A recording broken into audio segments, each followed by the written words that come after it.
सभी को नमस्कार। आज कक्षा 8 के अंतर्गत रुचिरा भाग 3 जो कि आपकी संस्कृत की पुस्तक का नाम है, उसमें पुस्तक में अंत में व्याकरण के पोर्शन में अस्मद और युष्मत् शब्द रूप लिखा होगा। ये अस्मद और युष्मत् शब्द रूप संस्कृत में बहुत महत्वपूर्ण दो शब्द हैं।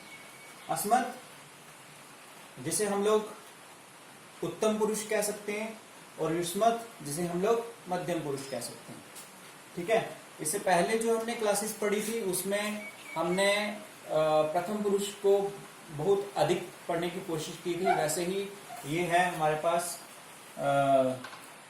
उत्तम पुरुष और ये है मध्यम पुरुष। उत्तम पुरुष जिसे हम लोग अंग्रेजी भाषा में फर्स्ट पर्सन कहते हैं और मध्यम पुरुष जिसे हम लोग अंग्रेजी में सेकंड पर्सन कहते हैं। वैसे ही हिंदी में प्रथम पुरुष और मध्यम पुरुष। तो आज हम इस शब्द रूप को पढ़ेंगे। ये शब्द रूप सभी क्लासेस के लिए महत्वपूर्ण है। वो क्लासेस फर्स्ट से लेकर के आपकी ग्रेजुएशन और उसके बाद एमए तक ये जो अस्मद और युष्मत् शब्द रूप है ये बहुत महत्वपूर्ण है। यहाँ तक मैं अपनी बात करूं, मुझे ये प्रश्न जो था इंटरव्यू में पूछा गया था। हमारे जब इंटरव्यू होते हैं तो ये अस्मद और युष्मत् शब्द रूप वहां पर भी पूछा जाता है। तो ये इतने महत्वपूर्ण है कि इसके बिना हम ये कह सकते हैं कि हमने संस्कृत में कुछ सीखा ही नहीं, अगर ये नहीं सीखते तो संस्कृत की व्याकरण में ये बहुत बड़ा स्थान रखते हैं। तो मैं कोशिश करूंगा कि आपको ये समझाऊं। तो चलिए चलते हैं अस्मद और युष्मत् शब्द रूप की ओर। तो यहाँ पर मैंने सबसे पहले लिखी है कारक। कारक जो कि आपने हिंदी में पढ़े होंगे, उनके नाम इस प्रकार से हैं: कर्ता, कर्म, करण, संप्रदान, अपादान, संबंध और अधिकरण। इन्हीं को ही अगर आप अंग्रेजी भाषा में पता करना चाहें कि अंग्रेजी भाषा में क्या कहते हैं, तो मैंने इस तरफ लिखा है केस। पहले तो बता दूं, कारक को कहते हैं केस। तो कौन कौन से केस रहते हैं? नॉमिनेटिव केस, फिर इंस्ट्रूमेंट केस, फिर एब्लेटिव केस, फिर पोसेसिव केस, फिर ऑब्जेक्टिव केस, फिर डेटिव केस, फिर लोकेटिव केस। ठीक है, फिर अंत में संबोधन कारक होता है, उसको वोकेटिव केस कहते हैं, जो कि अस्मद और युष्मत् शब्द रूप में नहीं होता। अस्मद और युष्मत् शब्द रूप में संबोधन नहीं होता। आपने कक्षा 6 में, कक्षा 7 में अलग अलग शब्द रूप पढ़े हुए हैं, लेकिन आपको कक्षा 8 में अस्मद और युष्मत् शब्द रूप जो है वो परीक्षा में भी आता है, इसलिए आपको इस पाठ को पढ़ना है। ठीक है, तो इसके बाद मैंने लिखा है विभक्तियां। अस्मद और युष्मत् शब्द रूप में 7 विभक्तियां होती हैं, वैसे 8 विभक्तियां होती है। कौन कौन सी विभक्ति है? प्रथमा, द्वितीया, तृतीया, चतुर्थी, पंचमी, षष्ठी और सप्तमी, ये विभक्तियां। ठीक है, इस तरफ मैंने लिखे हैं वचनम, एक वचनम, द्विवचनम और बहुवचनम। तो प्रथमा विभक्ति अस्मद शब्द रूप एक वचनम क्या है? अहम। क्या कहेंगे हम इसे? अहम। तो चलिए पहले हम इसे पढ़ते हैं। पढ़ने के बाद आप भी इसे मेरे साथ दोहराएंगे, एकदम शुद्ध उच्चारण करेंगे। जब हम इसका शुद्ध उच्चारण करेंगे तो समझ लो हमने इसे बोलना और याद करना सीख लिया। तो याद भी करना है, इसको बोलना भी है। तो चलिए हम इसे पढ़ते हैं। अहम क्या है? अहम। आवाम क्या है? आवाम। वयम, वयम। अब तीनों एक साथ पढ़ेंगे। अहम, आवाम, वयम। माम, आवाम, अस्मान। माम, आवाम, अस्मान। मया, आवाभ्याम, अस्माभिः। मह्यम, आवाभ्याम, अस्मभ्यम। मत, आवाभ्याम, अस्मत्। मम, आवयोः, अस्माकं। मयि, आवयोः, अस्मासु। ठीक है, तो ये था अस्मद शब्द। तो यहां तो मैंने युष्मत् भी लिखा हुआ है, लेकिन पहले मैं आपको बता रहा हूं अस्मद शब्द। ठीक है, अस्मद शब्द रूप में से ही युष्मत् शब्द रूप जो है हूबहू वैसे ही बन जाएगा, सिर्फ आपको आ की जगह पर और कुछ एक जगह पर आपको यू लिखना पड़ेगा, तो युष्म शब्द रूप बन जाएगा। तो अब इसका थोड़ा हिंदी में बताने की कोशिश करूंगा, इसे क्या कहते हैं। ठीक है, तो हम चलिए देखते हैं। अहम, क्या है ये? अहम। अहम को हम लोग क्या कहते हैं? मैं। क्या कहेंगे हिंदी में? मैं। इसको इंग्लिश में आई कहते हैं। अब इसके साथ जब ये कारक चिन्ह लग जाएगा, ये चिन्ह लिखे हैं मैंने यहाँ, कारकों के चिन्ह हैं। चिन्ह कौन से रहते हैं? कारकों के चिन्ह। कर्ता ने कर्म को करण के द्वारा, फिर उसके बाद संप्रदान के लिए, फिर अपादान से, संबंध का के की रा रे री, अधिकरण में पे पर। तो ये चिन्ह है इनके। चिन्ह मतलब ये निशानी है। अगर हम लोग प्रथमा विभक्ति पढ़ते हैं तो प्रथमा विभक्ति की निशानी है ने। तो किसने? कर्ता ने। तो ये कर्ता के ऊपर आधारित है। अब मैं तो लिखा है मैंने, अगर मैं साथ में ने भी लिख दूंगा, दोनों मिल जाएंगे तो क्या बनेगा? मैंने। क्या बनेगा? मैंने। अहम को हम मैंने भी कह सकते हैं और अहम को मैं भी कहते हैं। ये जो प्रथमा विभक्ति है, इसके हमेशा दो मीनिंग रहते ही रहते हैं। एक तो स्वयं कर्ता को बताता है वो, और दूसरा उसके साथ कारक का चिन्ह लग जाता है, जिससे वो बन जाता है मैंने। अब ये कारक जितने हैं, ये संस्कृत में आप सिद्धांत कौमुदी पढ़ेंगे। सबसे व्याकरण की जो बच्चों के लिए पुस्तक लगी रहती है वह होती है लघु सिद्धांत कौमुदी।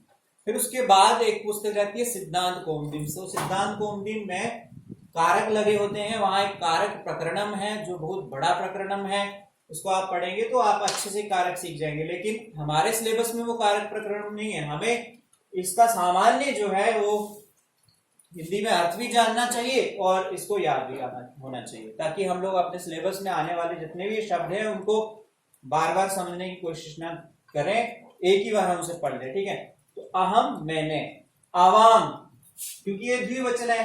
अब मैंने कहूंगा तो मैं एक वचन का ही वो हो रहा है ना, तो द्विवचन में मैंने मतलब हम दो ने। कितनों ने? हम दो ने।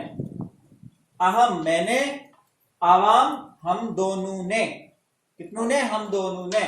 वयम, हम सब ने।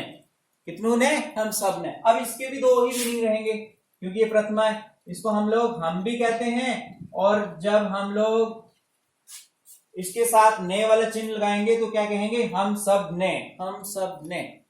तो ये होगी हमारी प्रथमा विभक्ति। अब इसके ऊपर एक हिंदी में वाक्य बनाते हैं ताकि आपको अच्छे से समझ आए। ठीक है, अब मैं ये कहूं कि मैंने पढ़ा। मैंने पढ़ा, मैंने पढ़ा, मैंने पढ़ लिया। वैसे ही हम दोनों ने पढ़ा, वैसे ही हम सब ने पढ़ा। तो इसी को जब हम लोग संस्कृत में वाक्य बनाएंगे तो आपने पिछली कक्षा में क्रियाओं के रूप भी पढ़े थे, जिसको धातु रूप कहते हैं। धातु रूपों के साथ प्रयोग करेंगे तो आपकी जो वाक्य निर्माण की जो विधि है वो भी इससे जाके पूरी होगी। तो अब हम पढ़ेंगे द्वितीय विभक्ति। कौन सी विभक्ति है? द्वितीय। यहां से पढ़ना शुरू करते हैं। कर्म, कारकों में एक कर्म है, विभक्ति द्वितीय है, और वचनम एक। माम, क्या लिखा है ये? माम। माम, आवाम, अस्मान। तो माम को कहेंगे हिंदी में मुझको। किसे कहेंगे? मुझको। या कई बार हम लोग मेरे को इस तरह से भी प्रयोग करते हैं, या मुझे, ये भी प्रयोग करते हैं। तो माम की संस्कृत होगी मुझे, मुझको, मेरे को। आवाम, हम दोनों को। ठीक है, ये जो को रहता है ना, को, इसके लिए कोई संस्कृत में कोई शब्द नहीं रहता। को हम कैसे बोलेंगे? ठीक है, तो यही जो है केस कहलाते हैं, कारक कहलाते हैं। तो को का चिन्ह रहता है, वो चिन्ह जो है हमें द्वितीय विभक्ति में मिलता है। ठीक है, मुझको। वैसे ही हम दोनों को, फिर हम सबको, अस्मान, हम सबको। अब इसका हिंदी में वाक्य बना दें। मुझे पानी पीना है। ठीक है, हम दोनों को पढ़ना है। हम सबको अपने अपने घरों में रहना है। तो ये अस्मान, हम सबों को। ठीक है, को कहां से आया? फिर से बता दूं, को आता है हमारा कारकों में से। अब है हमारे पास तृतीय विभक्ति। तृतीय विभक्ति में लिखा है मया। मया, मया की हिंदी होगी मेरे द्वारा। मया की क्या हिंदी होगी? मेरे द्वारा। अब ये द्वारा कहां से आया? द्वारा आया यहां से। ठीक है, ये चिन्ह है कारक का, करण का चिन्ह है, करण के द्वारा। तो मेरे द्वारा भी हो सकता है, मेरे साथ भी हो सकता है, क्योंकि वहां पर मैंने ओब्लिक भी डाला हुआ है, मेरे साथ भी हो सकता है। मया मेरे द्वारा, आवाभ्याम हम दोनों द्वारा या हम दोनों के द्वारा, हम सब के द्वारा, हम सब के साथ। तो इस तरह से ये तृतीय विभक्ति हो गई। ठीक है, यहां पर भी आपको वाक्य बनाने के लिए आए, वहां आपको अगर इस तरह का वाक्य आ जाए कि ये काम मेरे द्वारा किया गया या मेरे द्वारा लिखा जाता है, ठीक है, हम दोनों द्वारा लिखा जाता है, हम सब द्वारा लिखा जाता है, तो से, इसमें से का भी बोध आता है, इसको से भी कहते हैं। से ऐसे वाई से नहीं, से ये हिंदी वाला से, इसको से भी कहते हैं। अब क्योंकि से दो जगह आता है तो इसलिए यहां पर के द्वारा से का मीनिंग जो है, जो छिपा रहता है मीनिंग, वो होता है के द्वारा। ठीक है, अब है आगे, इसलिए इसको एब्लेटिव केस भी कहते हैं। अब है हमारे पास संप्रदान, चतुर्थी विभक्ति। यहां लिखा है मह्यम, मा, हा, या और मां, मह्यम। ठीक है, मह्यम, मह्यम मेरे लिए, मह्यम मेरे लिए। अवाभ्याम हम दोनों के लिए, अस्मभ्यम हम सब के लिए, हम सब के लिए। तो मेरे लिए पढ़ना जरूरी है ना, मेरे लिए पढ़ना जरूरी है। हम दोनों के लिए स्कूल जाना जरूरी है, हम सब के लिए घर में रहना जरूरी है। तो इस तरह से के लिए कहां से आया, चतुर्थी विभक्ति से।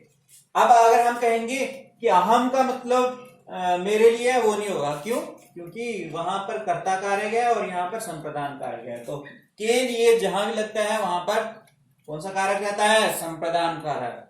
तो अब हम आगे बढ़ेंगे, यह है पंचमी विभक्ति। तो पंचमी विभक्ति में लिखा है यहां पर मत, मत मेरे से या मुझसे। ठीक है, आवाभ्याम हम दोनों से, अस्मत् हम सब से। ये अलग होने के अर्थ में आता है। देखो यहां पर मैंने एक पेड़ बनाया ना, पेड़, इस पेड़ में यहाँ छोटे छोटे चिन्ह दिखाई दे रहे होंगे आपको कैमरा में। तो ये पेड़ से कुछ गिर रहा है नीचे, है ना। तो ये से जो है ये अलग मीनिंग वाला है। जैसे यहां पर से था के द्वारा, यहां पर से है अलग होने के अर्थ में। जब भी, जैसे ये चौक है, मेरे हाथ से नीचे गिरा, है ना, मेरे हाथ से। अब मैं इस चौक से लिखता हूं, वो होता है के द्वारा। तो वहां पर कारक रहता है करण और यहां पर कारक है अपादान। ठीक है, तो अब हम आगे बढ़ते हैं। आगे है हमारे पास विभक्ति षष्ठी। षष्ठी में लिखा मैंने मम, क्या है ये, मम। मम होता है मेरा, मेरा ही नहीं, इसके साथ रा लगा है ना, तो रे भी लग सकता है और री भी लग सकता है। मेरा, मेरे, मेरी। वैसे ही आवयवो हम दोनों का, हम दोनों के, हम दोनों की, इस तरह से। अब यहां हम दोनों रा नहीं होगा, क्योंकि वो तो मे के साथ रा लगा तो मेरा बना। अब अस्माकम हम सबका, हम सबके, हम सबकी, या हमारा, हमारे, हमारी। ठीक है, तो उस तरह से है ये सप्तमी विभक्ति। सप्तमी विभक्ति में लिखा है मई, मई मुझ में या मेरे में, मुझ पे, मुझ पर। ये तीनों मीनिंग आ जाएंगे, में, पे, पर, तीनों लगेंगे मुझ के साथ या मेरे के साथ। ठीक है, फिर आवयवो हम दोनों में, हम दोनों पे, हम दोनों पर। अस्मासु हम सब पर, हम सब पर, हम सब में, हम सब पे। अब वाक्य भी बनेंगे इससे। हिंदी में आप वाक्य बना लीजिए, फिर उसके बाद उसकी संस्कृत में ट्रांसलेशन करेंगे। जब संस्कृत में ट्रांसलेशन करेंगे तो हमें समझ लो अस्मत् शब्द जो है वो अच्छे से आ गया। तो यही रहता है अस्मत् शब्द। इसमें आपको यही चीज याद करनी है। अब इसको तो याद करना पड़ेगा, क्योंकि याद करने वाली ही चीज है। इसको आप याद करेंगे, बार बार दोहराएंगे। आप नियमित इसको घर में रह करके पढ़िए। जैसे ये द्विवचनम है, जितने भी शब्द रूप होते हैं द्विवचनम, तो ऑब्वियसली सभी को याद ही रहता है। ठीक है, देखो जैसे आवाम, आवाम 2 बार लिखना है इसको, इसको 3 बार लिखना है, इसको 2 बार लिखना है। तो द्विवचनम तो ज्यादातर बच्चों को याद रहता ही रहता है। बस अब कुछ एक चीजें हैं जो आपको याद रखनी है। जैसे एक वचनम आपको पूरा याद करना है, बहुवचनम भी पूरा याद करना है। ये तो करना ही करना है, द्विवचनम सभी याद करने हैं। आप इसे घर में रोज बैठ के दोहराएं तो आपको याद हो जाएंगे। अहम, आवाम, वयम, माम, आवाम, अस्मान, मया, आवाभ्याम, अस्माभिः, मह्यम, आवाभ्याम, अस्मभ्यम, मत आवाभ्याम अस्मत्, मम आवयोः अस्माकं, मयि आवयोः अस्मासु। इस तरह से आप इस शब्द रूप को याद कर लें। ये इस शब्द रूप के पीछे छिपा हुआ जो अर्थ है वो मैंने आपको बता दिया। कारकों का इसमें प्रयोग होता है, विभक्तियां तो इसमें रहती हैं, एक वचनम, द्विवचनम, बहुवचनम के आधार पे हम लोग इसे पढ़ते हैं।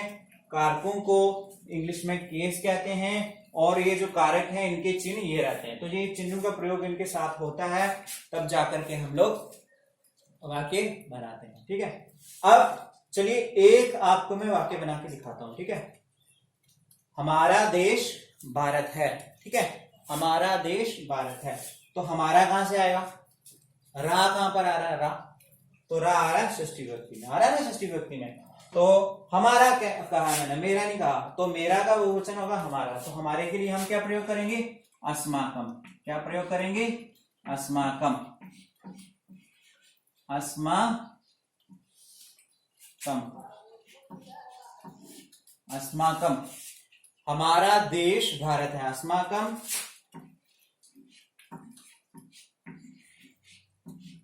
अस्माकं देशः भारत। आप भारत को भारतम भी कहते हैं, तो भारतम लिख दो, अस्माकं देशः भारतम। या आप लोग इस तरह से ही बोल सकते हैं, भारतम अस्माकं देशः। ठीक है, तो देशः अस्माकं भारतम। आप किसी भी तरीके से इसे बोले वो शुद्ध ही होगा, वो समझने वाले पे डिपेंड करता है कि उसने क्या समझा उसको। तो ये इस तरह से एक वाक्य भी मैंने आपको बना करके दिखा लिया। आप इस तरह से वाक्य भी बनाएं, और ये जो हमने अभी उत्तम पुरुष का अस्मत् शब्द रूप पढ़ा है इसे अच्छे से याद भी करें। तो अब इसके साथ मैं आपको कोशिश करता हूं कि युष्मत् शब्द रूप, इसी अस्मत् शब्द रूप का युष्मत् शब्द रूप बना के अभी दिखा दूंगा। ठीक है, तो आपने करना क्या है, सिर्फ ये और हा है ना, इसकी जगह पर आधा ता और व लिख देना है। तो ये बन गया त्वम। क्या बन गया? त्वम। मानी आ और हा की जगह त्वा लिख दिया, तो त्वम बन गया। तो यहां पर आ है, तो इसकी जगह आपने लिख दिया यू। ठीक है, तो क्या बन गया? युवाम। और यहां पर वयम है, तो यहां पर आपने वा की जगह पर लिख देना यूयम।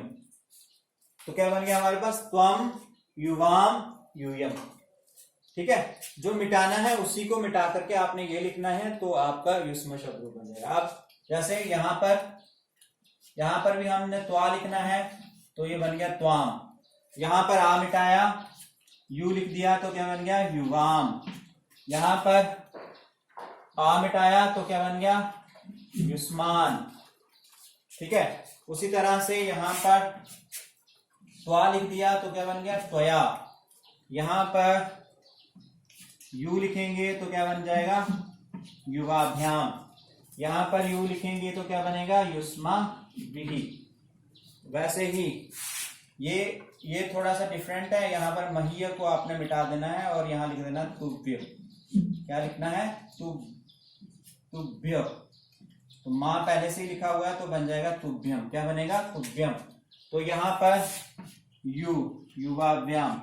यहां पर भी यू, युवाभ्याम। यहां पर भी यू, युवयोः। यहां पर भी यू, युवयोः। ठीक है, उसी तरह से यहां पर आप त्वा लिखेंगे तो बन जाएगा त्वत्। यहां पर पूरे को ही मिटाना पड़ेगा, यहां आता है तब। क्या आता है? तब, ता और व, तब। और यहां आधा ता और व, त्वयि। ये तीनों मिलकर के बन गए त्वयि। तो उसी तरह से यहां पर यू लिखेंगे तो बन जाएगा युष्मभ्यम। यहां पर त्वा लिखेंगे तो बन जाएगा, ये तीनों मिटाने पड़ेंगे आपको। यहां त्वा करेंगे इनकी जगह तो बन जाएगा त्वत्। और यहां पर यू लिखेंगे तो बन जाएगा युष्माकम। और यहां पर यू लिखेंगे तो बन जाएगा युष्मासु। तो इस तरह से बिल्कुल आसान है। अस्मत् और युष्मत् शब्द रूप बिल्कुल मिलते जुलते हैं। आप अपनी पुस्तक में भी इसे देख लें। ये मैंने आपको यहाँ पर इसलिए बताया ताकि आप निश्चिंत रहें कि ये दोनों शब्द रूप एक ही जैसे हैं, बस थोड़ा सा परिवर्तन है। इसलिए संस्कृत भाषा को आसान भाषा, सरल भाषा कहा जाता है, क्योंकि इसमें हम लोग शब्दों की सहायता से अनेक शब्द बना बना करके अपनी भाषा को जो है बहुत समृद्ध करते हैं। तो जैसे यहां पर लिखा अस्माकम देशः भारतम, हमारा देश भारत है। अगर हम इसे कहेंगे तुम्हारा देश भारत है तो क्या होगा, यहां पर अस्माकम की जगह पर क्या होगा, युष्माकम। क्या होगा, युष्माकम। युष्माकम देश भारतम। तो ये था हमारा प्रथम पाठ, व्याकरणम का अस्मद और युष्मद शब्द रूप। इसे आप पढ़ेंगे और अभी मैं आपको कुछ एक प्रश्न जो है वो पूछूंगा, यही ब्लैक बोर्ड पे लिख के पूछूंगा। तो आप उन प्रश्नों का उत्तर जो है मुझे कमेंट्स में लिख करके बताएं, या घर से आप मुझे एक तो अपनी ऑडियो रिकॉर्डिंग भेजें इसकी मेरे व्हाट्सएप नंबर पे, ताकि मैं सुनूं कि आपने इसे पढ़ा या नहीं पढ़ा। और दूसरा, मैं आपको यहाँ पर ब्लैक बोर्ड पे कुछ एक प्रश्न लिख के देता हूं, आप उन्हें भी सॉल्व करें और सॉल्व करने के बाद मुझे व्हाट्सएप पे अपनी कॉपी पे आप लिख करके उसके बाद सेंड कर दें। ठीक है, धन्यवाद। ये आज का पाठ था। आप यहीं इसी तरह से बने रहें मेरे साथ, और हो सके तो चैनल को सब्सक्राइब करें, क्योंकि चैनल को सब्सक्राइब करेंगे तो आपको नोटिफिकेशन आ जाएगी, और नोटिफिकेशन आने के बाद आप तुरंत उस पाठ को देख पाएंगे। और इसी तरह से बने रहें। धन्यवाद। जय हिंद, जय भारत।